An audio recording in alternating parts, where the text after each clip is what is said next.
5 years into the future. You're faced with funeral expenses for your loved one. You've got paperwork and logistics and scheduling. A lot of hassle. But a little forward thinking now can save you a lot of heartache later. It's easier than you think.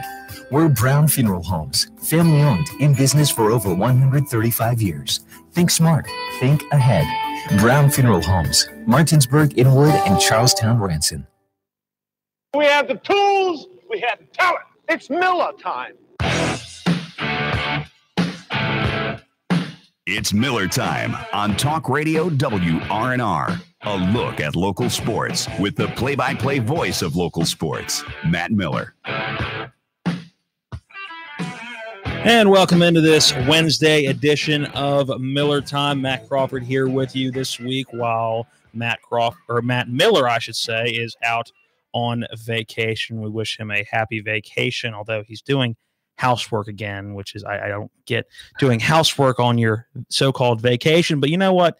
To each their own. We hope he enjoys the week off. Look forward to having him back next week. But I'm getting you through the rest of the week. It is hump day. It's Wednesday.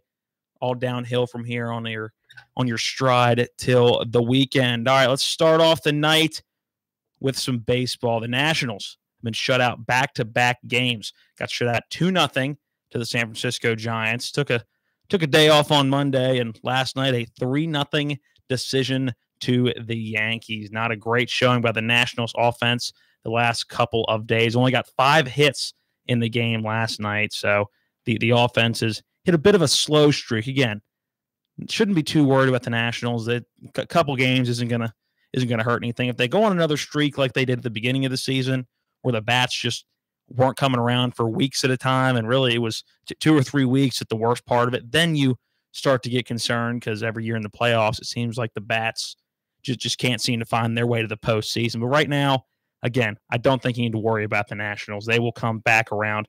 Yankees are a good team with good pitching.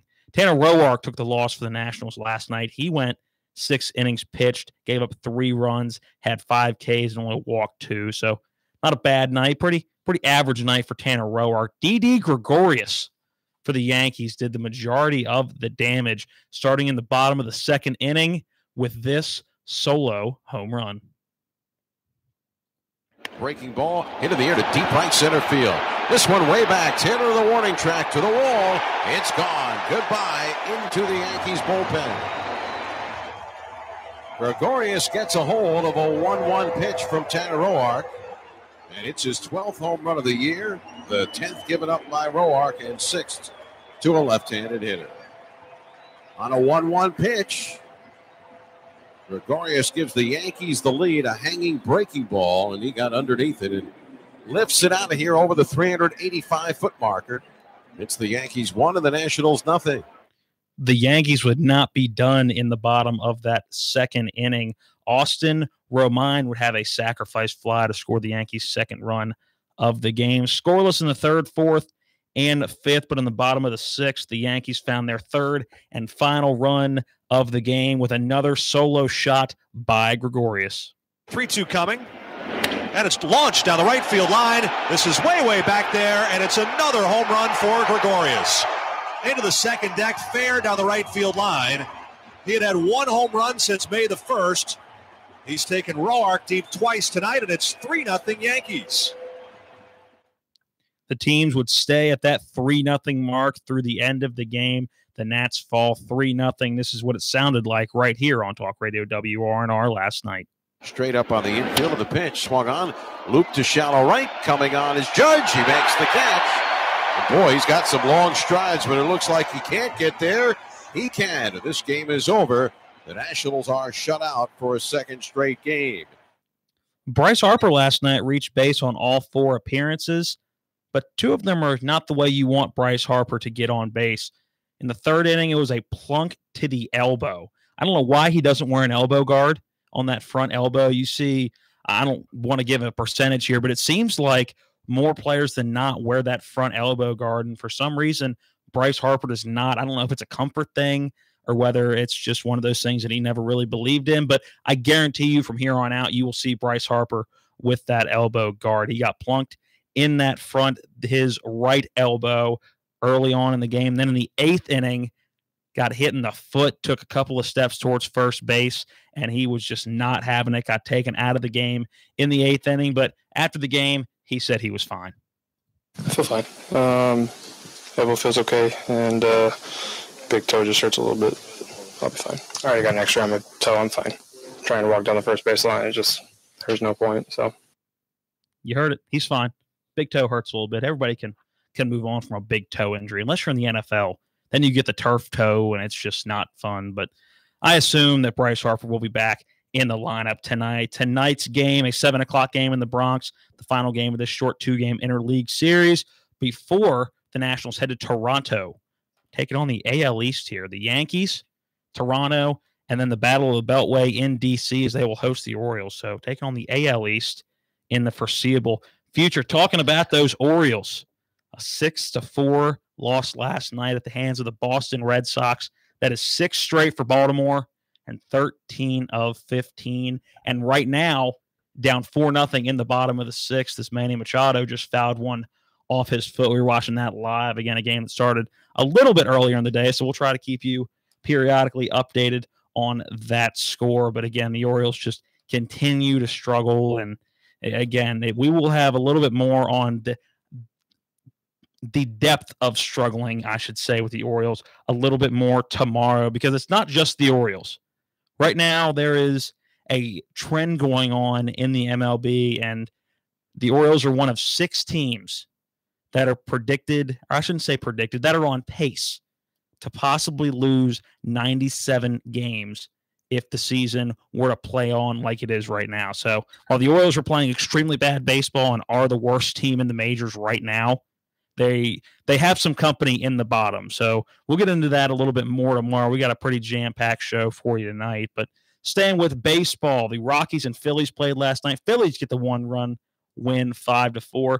Mets and Braves, the Braves get the better of the Mets, 8-2. That means the Braves are back in first place of the NL East, take it over from the Nationals, who they were tied with going into the game last night. So the Braves, now your NL East leaders at the moment, still early in the year, but obviously you want the Nats in first as much as possible.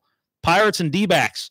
D-backs get the 13-8 win last night. Looking at games on the schedule for tonight, again, we talked about the Nats and the Yankees. That'll be a 6:30 pregame right here on Talk Radio WRNR with a 7 p.m. first pitch. We mentioned the Red Sox-O's game. Again, that is a 4-0 game in favor of the Red Sox right now. Bottom of the 6th, Manny Machado at the plate with the runner on first. 3-2 count, no out in the bottom of the 6th. Pirates and D-backs. That game is in progress right now. Don't have a score for you right now, but we will, again, try to update you periodically throughout the show with both of those games in progress. The Braves added to their lead in the NL East. They finished the game with the Mets. That was a noon start today, a 2-0 victory over the New York Mets. That puts them a game and a half up in the NL East. So, again, Nationals fans, it's not time to panic yet, but obviously you don't want to give the Braves too much room to kind of pull away before the All-Star break. But the Braves are one of those surprise teams this year. I don't know how long they're going to stay around. I don't expect them to stay around very long, but I didn't expect them to stay around this long. So we will see what the Braves have in store for baseball throughout the rest of this season and heading into the All-Star break coming up in right around a month from now. The Rockies and Phillies will play tonight at 7:05, and that is your look at what is going on right now and later tonight in Major League Baseball. We're going to go local here as we are slowly getting more and more information out of Inwood and Musselman High School, to be exact. 16 seasons, Jeff Seibel has been the head of the Musselman baseball program, and he is now out. Word coming that he had stepped down as the head coach sometime last week. Now, there was no real press release made. There was some comments made on Facebook pages about how Coach Seibel was stepping down as the coach of the Applemen, and we texted him today just to clarify before we put anything on air.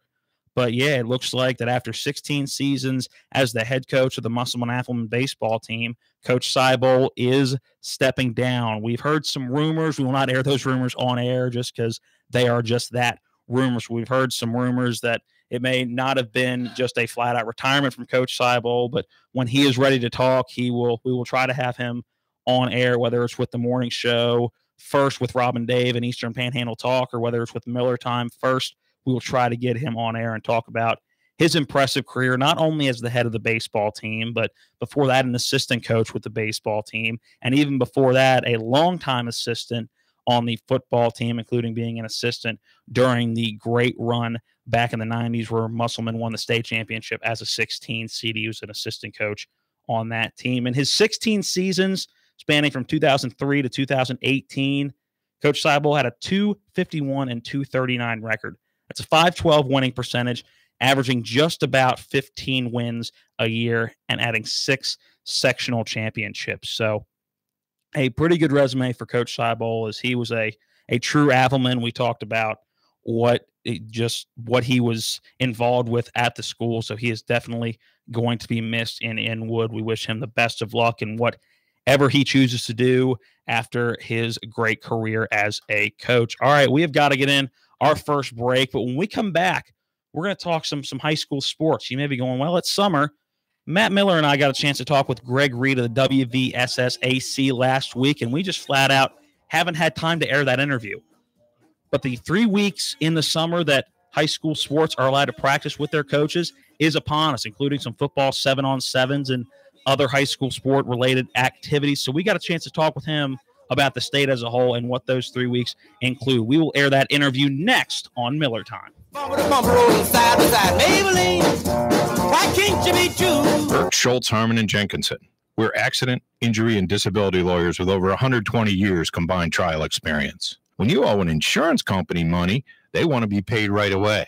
When an insurance company owes you money, that's a different story, isn't it? At Burke, Schultz, Harmon, and Jenkinson, we devote ourselves to making that story turn out in your favor. We play hardball. Injured in a car wreck? Call for a free consultation. Call us at 304-LAWYERS or 304-263-0900. Since 1877, Farmers and Mechanics Insurance Companies have proudly supported our local community. Farmers and Mechanics has the insurance products to meet your needs, including home, auto, farm, dwelling fire, business owners, and umbrella coverage. Please contact your local independent agency for a review of your insurance needs and ask for a policy from the company that knows you best. Farmers and Mechanics Insurance Companies, just off Edwin Miller Boulevard on Administrative Drive in Martinsburg. FMIWV.com.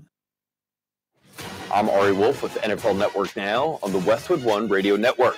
The Falcons announcing Monday that wideout Julio Jones will not be present for their mandatory 3-day minicamp while he is looking for a new contract. GM Thomas Dimitrov says conversation with Julio have been productive. The 29-year-old has 3 years remaining on his current deal. Raiders defensive end Khalil Mack is not expected to be at Oakland's mandatory minicamp as well and is also looking for a new contract. NFL Network Steve Weiss says Mack is looking for a deal with guarantees in excess of $65 million. And Odell Beckham Jr. is expected to be at New York's facility for minicamp. But according to the New York Post, the wideout is expected to be more of an observer than a participant this week while he waits for a new deal to get done. And according to NFL Network insider Ian Rappaport, Tom Brady and Rob Gronkowski are not expected to be back in Foxborough for Patriots OTAs this week. Both Brady and Gronk are looking for new contracts before the start of the season. This has been NFL Network Now on the Westwood One Radio Network. I used to have a sweet tooth, had it removed when I was a kid. So what do I crave instead of chocolate? A big red box from Grainger. Grainger satisfies my craving for great customer service with 24/7 support, effortless ordering, and same-day pickup or next-day delivery options. No busy signals, no cavities. I love Grainger. You know why? Because when it comes to reliable product and technical support, Grainger's got your back. Call or click Grainger.com to see for yourself. Grainger, for the ones who get it done. The national debt is now over $20 trillion. What happens next? Rising inflation drops in the dollar's value. Some experts say another crash is coming. You can fight this, not with stocks or bonds, but with gold and silver coins in an IRA from Augusta Precious Metals. Call 855-858-5807 and learn how an IRA backed by physical gold and silver can hedge against inflation. Call Augusta Precious Metals right now at 855-858-5807 and get a free gold IRA guide. As Asanovich goes to second with a 2 RBI double, and Martinsburg is on the board first. This is West Virginia State delegate and former Little League All-Star Jason Barrett. I can still remember those summer days, the fun of playing baseball, building friendships, and learning lessons that are still with me today as I serve the people of the 61st District. I'm proud to support this year's All-Stars and wish the best to each team. 61st District Delegate Jason Barrett, trusted leadership, real solutions. The future doesn't wait. Why should you? Blue Ridge Community and Technical College offers over 50 degree and certificate programs in education, IT, culinary arts, engineering, and so much more. Small class sizes, flexible schedules with evening and online classes, with affordable tuition, plus financial aid is available to those who qualify. Now you can go to college. Visit us online at blueridgectc.edu. That's blueridgectc.edu. Stop waiting and enroll today.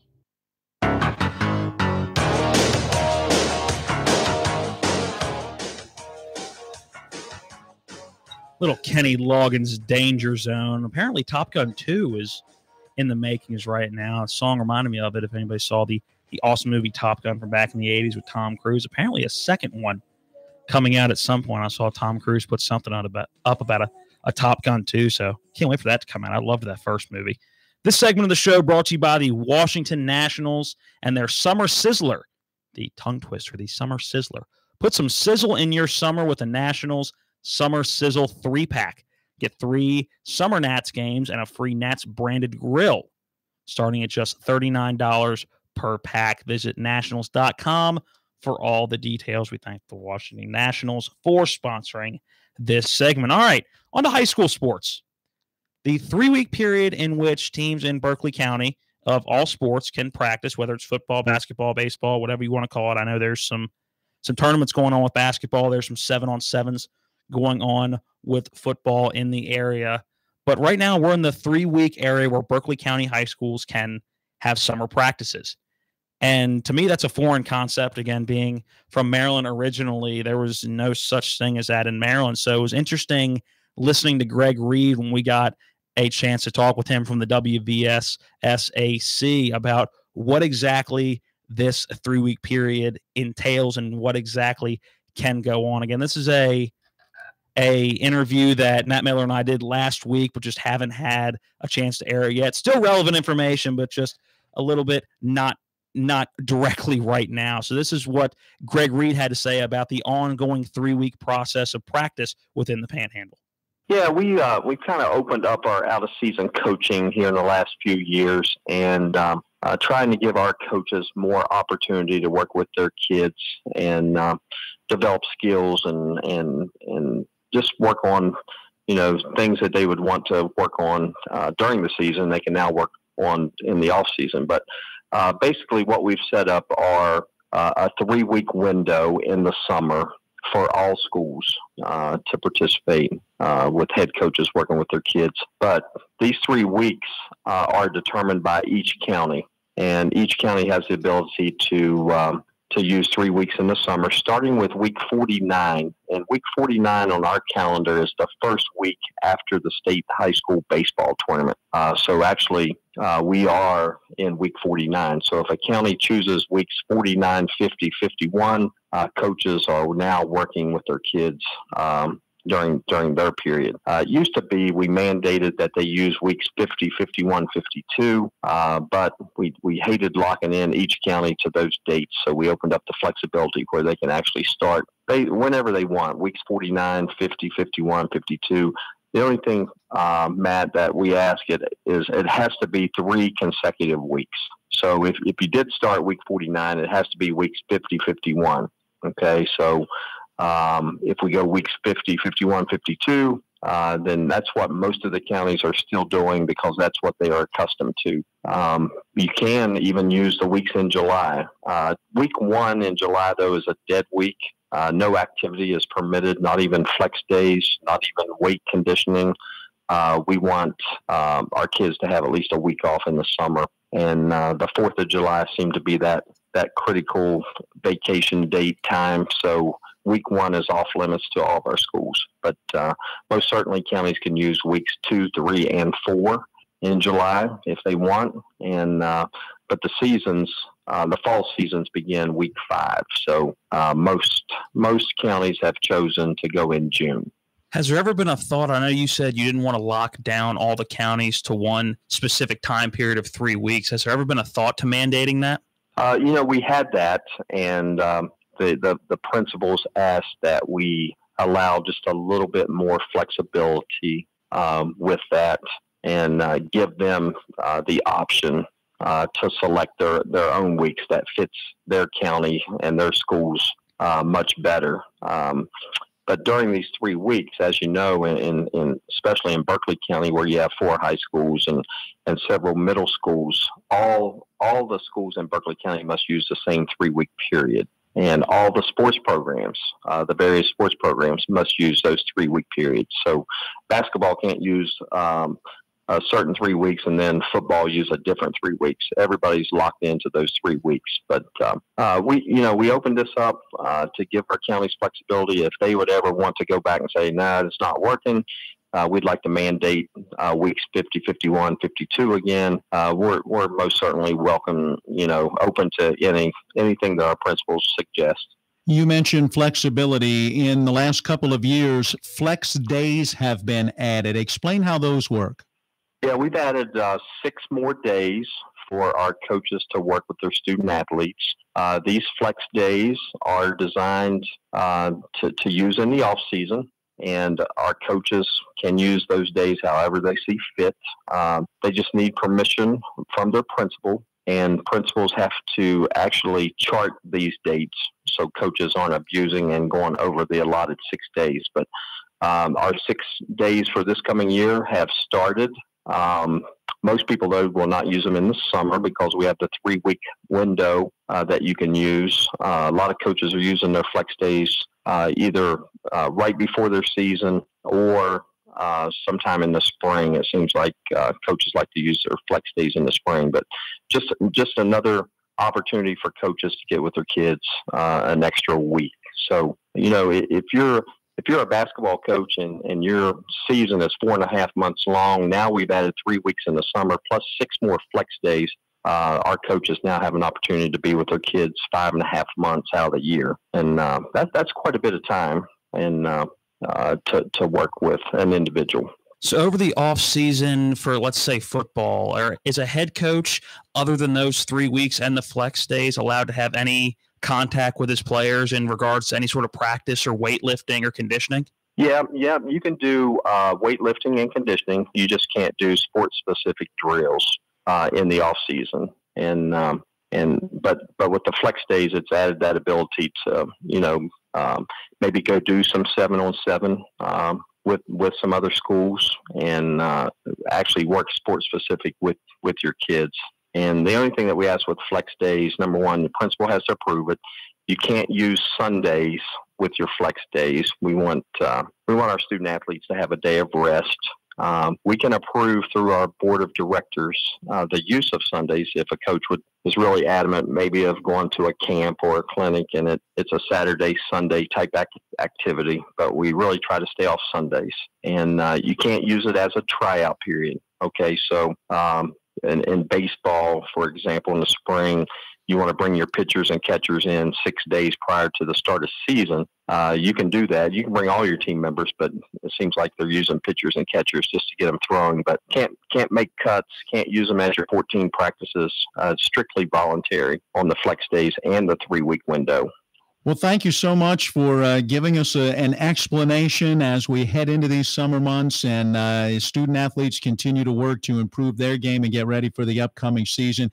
Good to kind of get an idea of how that all works in West Virginia. Greg Reed, thank you. Thank you. Take care.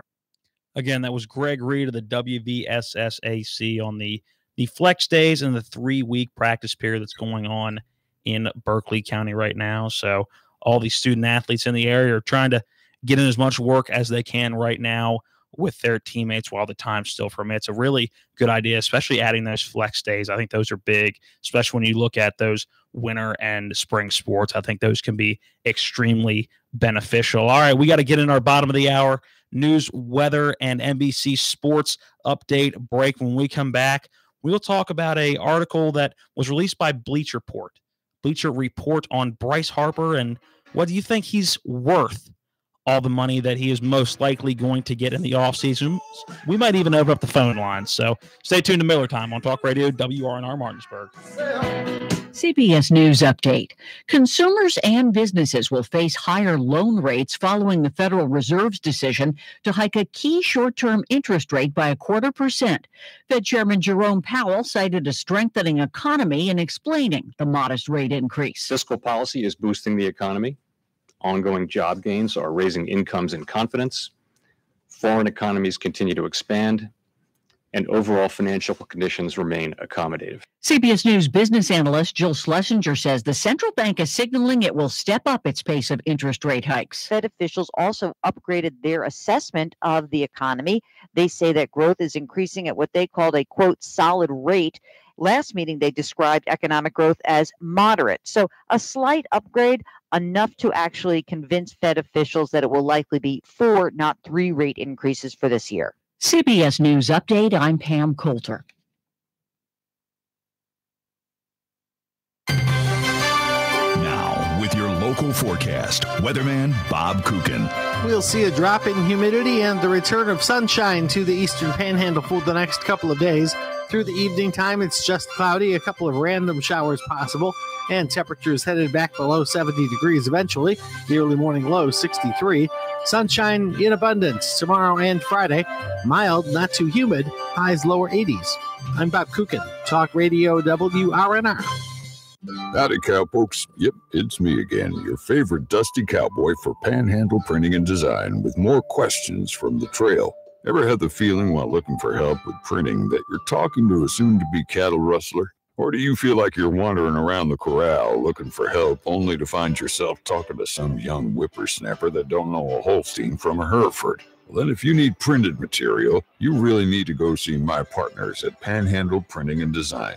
They can help with everything from design to production of stationery, envelopes, business cards, invitations, final signs, banners, vehicle wraps, and a lot more. They'll treat you right and answer all the questions you have at your one-stop printing shop where they have something for everyone. Panhandle Printing and Design at 124 North Maple Avenue in Martinsburg. Call 304-267-7400 or find them online. I'm heading back to the bunkhouse, but if you need printing, it's time for you to head to Panhandle Printing and Design. Your NBC Sports Radio update starts now. Couple of done deals. I'm Jeff Biggs, and we start with the breaking news out of the boxing world after reports earlier today that it wasn't going to happen. The Triple G Canelo Alvarez rematch is now set for September 15th in Las Vegas. Also today in Dallas, Zach Martin finally got paid by Jerry Jones and the Cowboys. 6 years, $84 million with $40 million guaranteed. Zach Martin, now the highest paid guard in NFL history. The other big deal of the day, the U.S., Canada, and Mexico were awarded a joint bid over Morocco. They're going to co-host the 2026 World Cup with the U.S. set to host the final. Speaking of final, it is all over in Milwaukee, where the Brewers blanked the Cubs 1-0 for the second straight game. It's the first time that they've pitched back-to-back shutouts against the Cubs since 2006. I'm Jeff Biggs, NBC Sports Radio. The WVU Medicine Spring Mills office building is now open. This new 3-story, 40,000 square foot facility is conveniently located off Interstate 81, exit 20 at the intersection of US 11 and Campus Drive. The WVU Medicine Spring Mills medical office building features many different offices and services for area residents. It's now home to urgent care, women's imaging center, lab services, and primary care pediatrics. The WVU Medicine Spring Mills office building now open to serve you. Hello, this is Delegate Mike Folk, candidate for West Virginia Senate District 16. I want to extend my personal congratulations to all the Little League All-Stars this summer. As a former 3-sport athlete and Shepherd football player, I understand the importance of discipline, hard work, and perseverance, something our All-Stars have in common. As you continue your journey through this summer and your life, remember this quote from Hall of Famer Jerry Rice, who said, "Today I will do what others won't, so tomorrow I can accomplish what others can't." Best of luck and have a great tournament.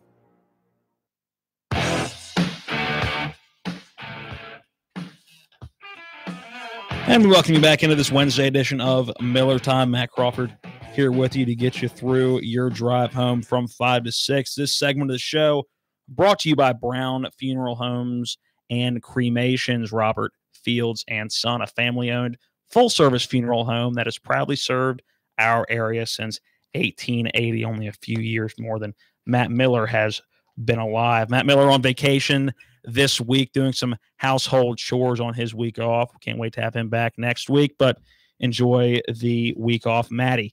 All right, a story coming in from Bleacher Report. The Washington National superstar outfielder, Bryce Harper. Everybody knows Bryce Harper. Everybody knows that he is most likely in the offseason not going to be a Washington National. He's going to go somewhere that can afford to pay him the buku bucks that he thinks he's deserved. And while numbers may help that theory, there was a National League executive, not named, which I think is a little kind of puppy-ish to not put your name on something that you're going to release to the public. If you got the kahunas to say it, you might as well put your name on it and then defend yourself if you believe that strongly about it. But an NL executive reported that he believes Bryce Harper is overrated and not worth paying a king's ransom, in his words, to acquire once he becomes a free agent after this season. Quote from the NL executive, he's simply overrated.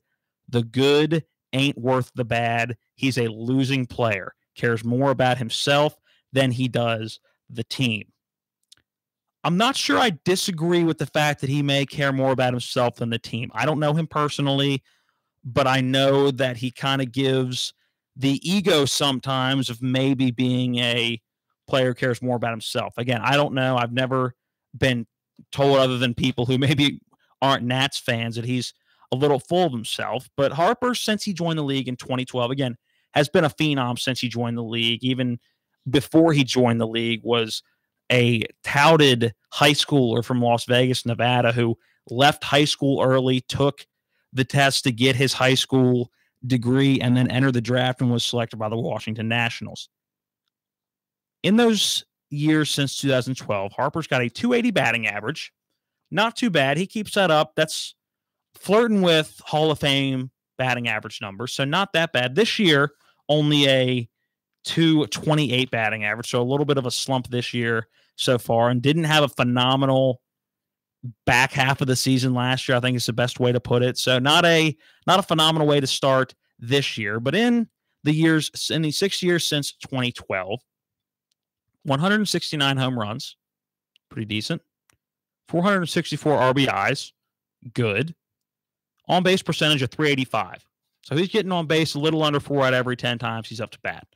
Not too shabby at all. So while he is a power guy, slugging percentage above 500 at 515, he is getting on base a good bit. I mean, you take a 280 batting average and up that by 100 points. It means he's getting some walks, getting hit by pitches, and a lot of it is intentionally getting walked. And that's been a conversation we've had many times on this radio show about the amount of teams that intentionally walk Bryce Harper.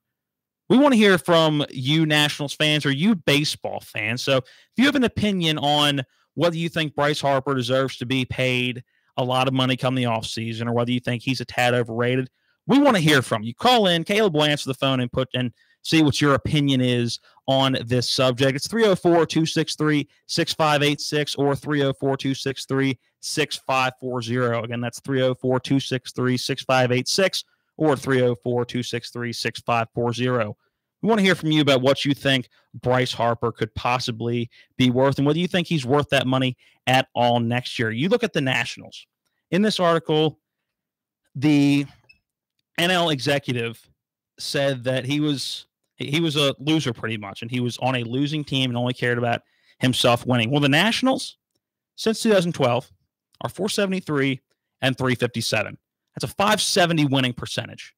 Well, you think, okay, it's a pretty good winning percentage for a team throughout that sort of span. It's not a great winning percentage if you're thinking about an individual season, but you're looking at a team over the course of time, over the course from 2012 to 2016. That's not a bad winning percentage at 570.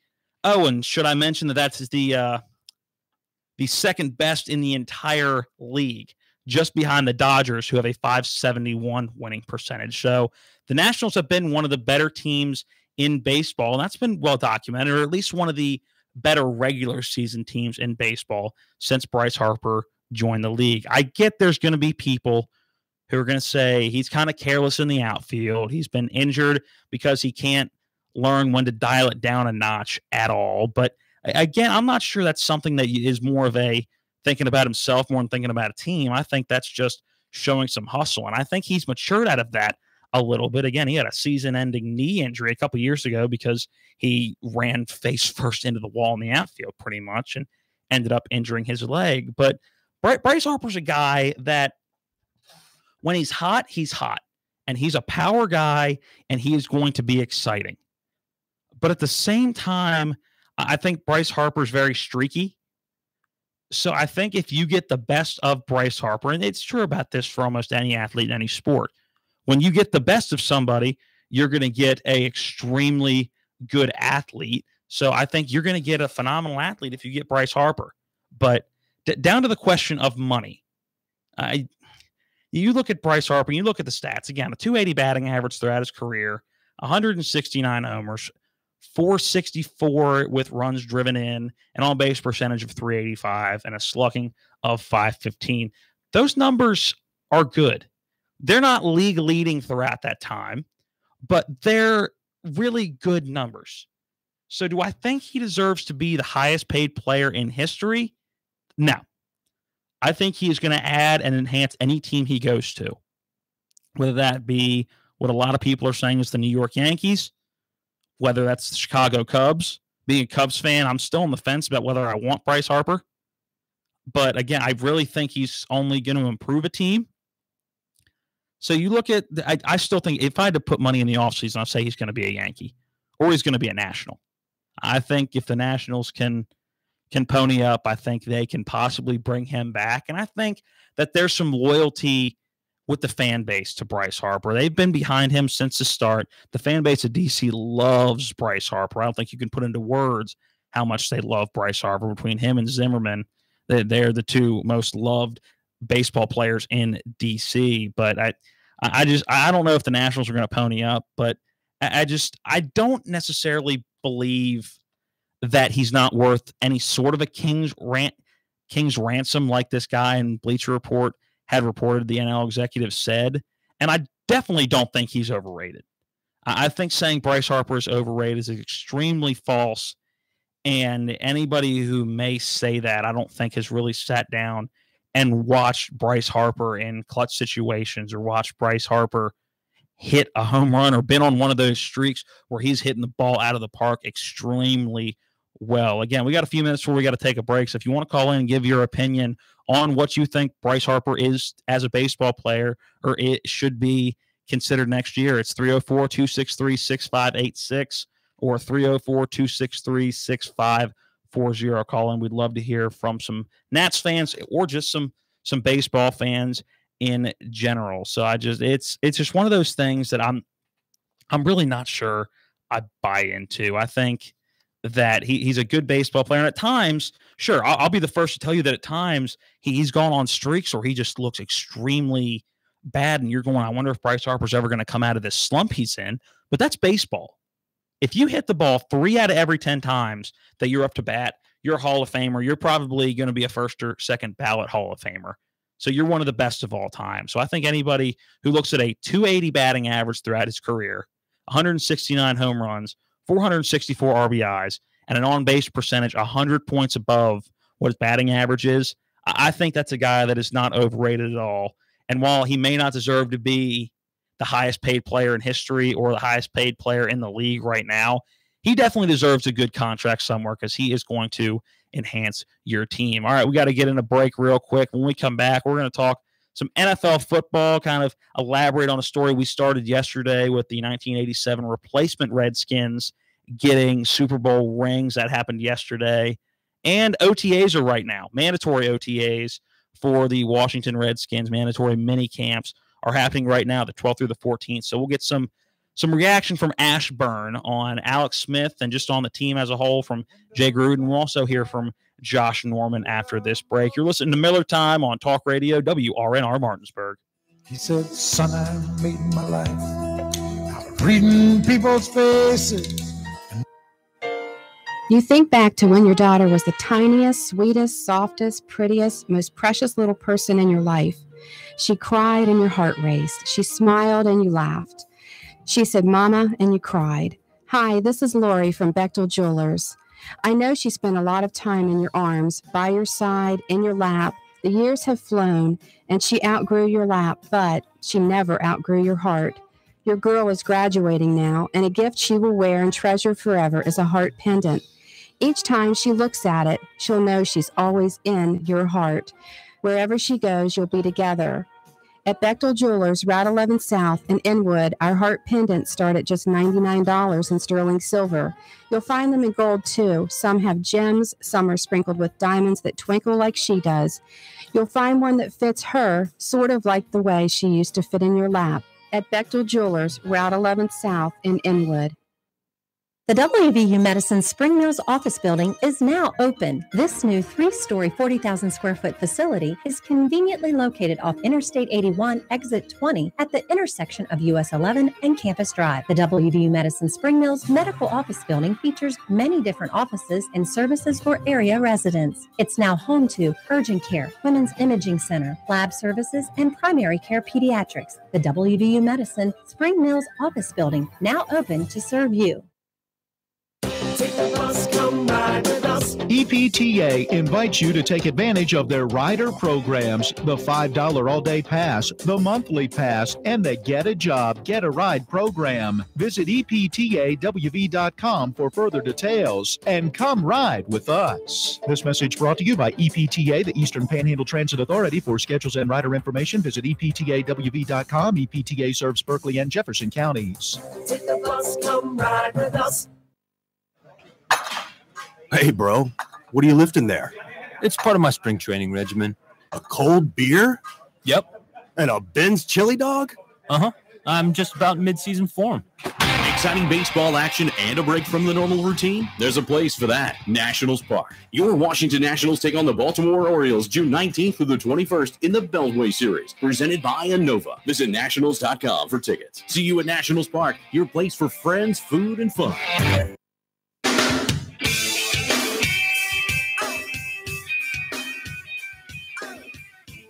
Welcome back into Miller Time here on Talk Radio WRNR. Just a few minutes left of the show, 10 or 12 minutes left before the 6 o'clock hour.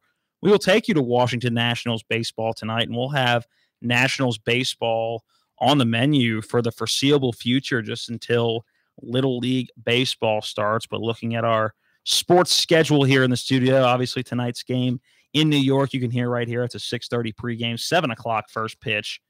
Then they go to Toronto on Friday after a day off tomorrow. Again, a 6:30 pregame, a 7 o'clock first pitch. Toronto is Saturday, Sunday, a day off Monday, 3 straight Mondays off for the Washington Nationals. A strange scheduling faux pas by the MLB, I think. I don't know how you get 3 straight Mondays off. But then as the promo you just heard, the Baltimore Orioles come to D.C.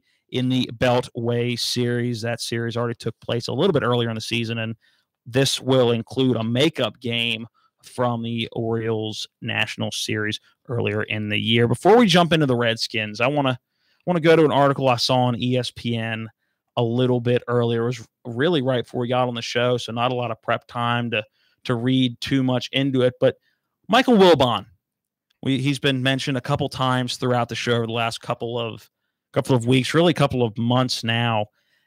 His comment a couple of weeks back on how DC is a minor league sports town, and he has been saying that since he was a young writer for the Washington Post, and anybody who's listened to the show consistently knows that I was absolutely irate about that comment, and I don't know how you can call a minor league sports town to the nation's capital and a storied sports town that Washington, D.C. is, but I figured the Capitals Stanley Cup would do the talking and maybe shut Wilbon up a little bit.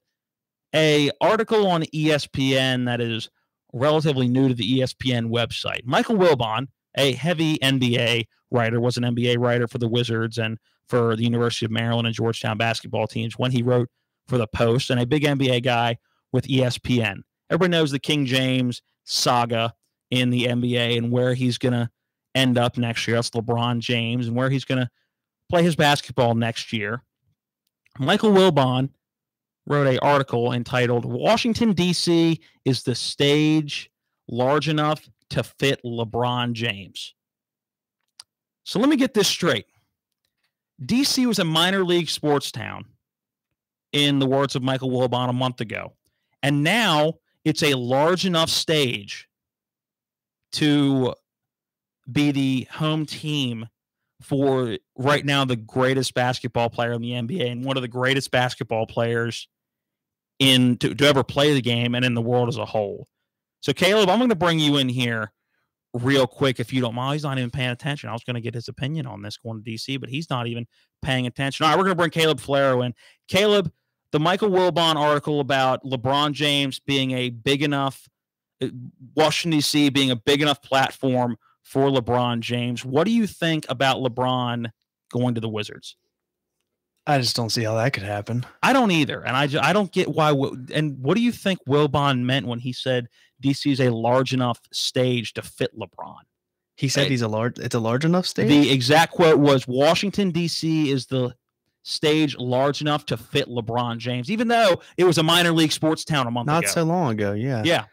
Yeah. And apparently LA isn't a large enough stage, but apparently to Wilbon now, DC is the perfect fit for LeBron. And I wishful again, thinking. when I watch the NBA, I'm a Wizards fan. I don't see DC being a fit for LeBron.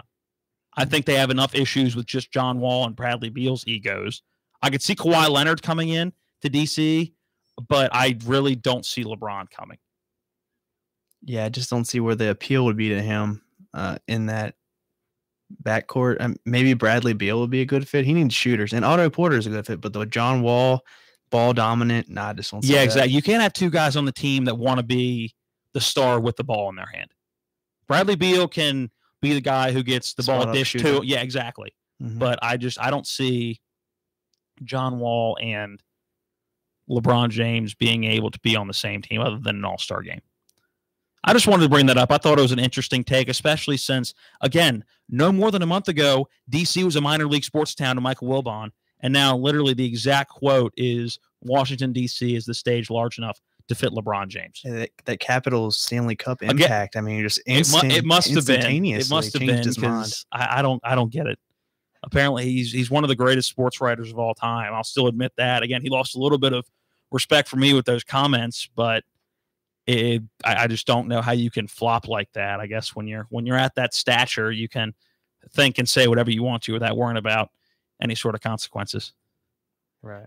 All right, let's move on from the NBA and get back to the Washington Redskins we were talking about a little bit before the break. Yesterday, a big day in D.C., not only for the Capitals' Parade of Champions following their Stanley Cup victory, the parade yesterday in D.C., a ton of people in D.C., some great images and videos. If you haven't looked them up yet, we do recommend you go and check those out. It's really a great scene. But yesterday, also in Ashburn, Virginia, the Washington Redskins did something that was a long time coming. The 1987 replacement players that played 3 games during the NFL players' strike in the 87 season came in for the Redskins and won 3 games, including a huge Monday night game in Dallas, which was the last game before all the players came back. And the majority of the regular Dallas Cowboys were playing in that game, including names like Danny White and Tony Dorsett and names like that. So it was a huge victory for the Washington Redskins and a huge victory for replacement players. But because of the issues with how the regular rostered players saw the replacement players, they were used the terms like scabs in reference to the replacement players. They were never given rings. They were given their salary for being a part of the Super Bowl winning team, but really were never honored all that well, except for maybe in the movie The Replacements, which again was it was a funny movie, but not really a historically accurate description of how that season went. But a 30 for 30 done on ESPN, great documentaries. If you've never seen them, I highly recommend going out and watching any of them because they're all done extremely well. But the Year of the Scab came out probably about 8 months ago to a year ago, and it really highlighted the Washington Redskins and really kind of brought to life what these players did to help the Redskins win that Super Bowl, get their second Super Bowl victory in the 1980s, their third Super Bowl appearance, and really just didn't get a whole lot of respect before that. And then players like Dexter Manley, Jeff Bostic came out recently and started the movement to get a little more respect for those replacement players that maybe they had shoved in a corner prior to the last couple of years. So this is a little clip that I got from the Redskins website. It's a ESPN interview. So the voice you hear is Bob Lee, and this is talking with Skip Lane, a defensive back on that team who finally got his Super Bowl championship ring. It was the most surreal experience I've ever been through. You know, from 30 years later, to sit in a room and to see those guys that I kind of went to battle with against the Dallas Cowboys on that famous Monday night game, to have it capped with a Super Bowl ring like this. I can't really, I don't really know what to think about it yet. I'm still kind of speechless, which is rare for me, right? But it's very cool. When did you begin to have a sense that after decades out in the wilderness as an asterisk or an afterthought, an outlier in NFL history, something like this might happen? You know, it was a long, long time. And then this 30 for 30 sprung up. And John Dorsey, who I'm sure you know, is a brilliant producer and a passionate guy. When he was done with his project, he could have walked away and put it in his resume. He loved these guys, and he really cared about it. And then he got Doug Williams and Joe Theismann and a bunch of guys involved. And then he got to management, and Mr. Snyder said, yeah, let's make it happen. So without him, I don't think it would have happened. Again, Skip Lane, one of the replacement players and a huge impact player on the defensive side. A lot of people say the defense on that team is really what won them those 3 games, because the offense did produce a little bit. The defense really was the heart and soul of those 3 replacement games. They were thought about so badly that there are really no stats out there on their replacement players. I looked to try to find some stats on Skip Lane, who started all 3 games for the Redskins in the secondary, and there was just nothing to be found on any of those replacement games other than generic stats for the offense and defense. But definitely a long time coming, as those players were very, very influential in the Redskins getting that second Super Bowl victory. All right, now on to current Washington Redskins, who are in the middle of OTAs. Mandatory mini camps were yesterday, today, and will finish up tomorrow before they get a little bit of a break when training camp starts July 26th. So about a month off, a little over a month to recoup a little bit and read the playbook and get ready for training camp. We got a chance to hear from Jay Gruden a little bit earlier as he talked to reporters after mini camps in Ashburn at Redskins Park. It went good. You know, we're coming to the end of the off-season program here, and this is just the extension of it. And, you know, I think we're in a good place mentally and physically for the most part. You guys are working hard, have a couple more days left, and hopefully we end on a high note. Well, we definitely want to end on a high note going out of mini camps, but I think ending on a high note at the end of the season is definitely the goal. And trying to end on that high note, one of the big acquisitions over the offseason was bringing in quarterback Alex Smith. Kirk Cousins was a phenomenal quarterback for the Redskins in the regular season, had all sorts of numbers, but I think it was pretty obvious that he did not want to be a Redskin. So there was going to be a lot of question marks coming in at quarterback. Alex Smith was a huge pickup. I think it's about even keel between Kirk and Alex Smith. I think it was a good pickup for the Redskins, and I think that as long as he can keep up the consistency that he's had in his career over the last couple of years, especially in Kansas City over the last year or two, I think the Redskins will be just fine going into this season. All right, we got to wrap up Miller time for the day. NBC Sports Radio coming up till 6:30. Then it's Washington Nationals baseball. Tune in tomorrow for another edition of Miller Time from 5 to 6. You're listening to Talk Radio WRNR Martinsburg. Here's your local news from Talk Radio WRNR. He was injured in a fire last week, and on Tuesday he succumbed to those injuries. 84-year-old Roland Cox and his wife Patsy escaped from their burning Summit Point home with the help of neighbors. He'd apparently had some ongoing health issues, and the burns and smoke inhalation proved too much to overcome. Patsy Cox was also treated for smoke inhalation, but she'll be all right. At some point in the future, students in Jefferson County may be able to take all of their classes online. The Journal's reporting that their Board of Ed is looking for feedback on a virtual school policy for grades 6 through 12 and possibly for elementary school students as well.